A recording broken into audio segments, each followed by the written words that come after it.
सारखा, मित्र वणव्यामध्ये गारव्यासारखा.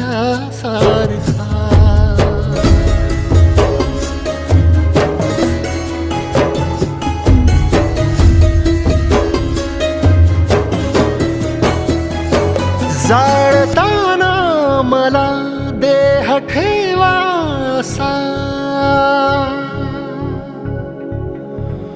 हो जाळताना मला देह ठेवासा, हात खांद्यावरी टाकल्यासारखा.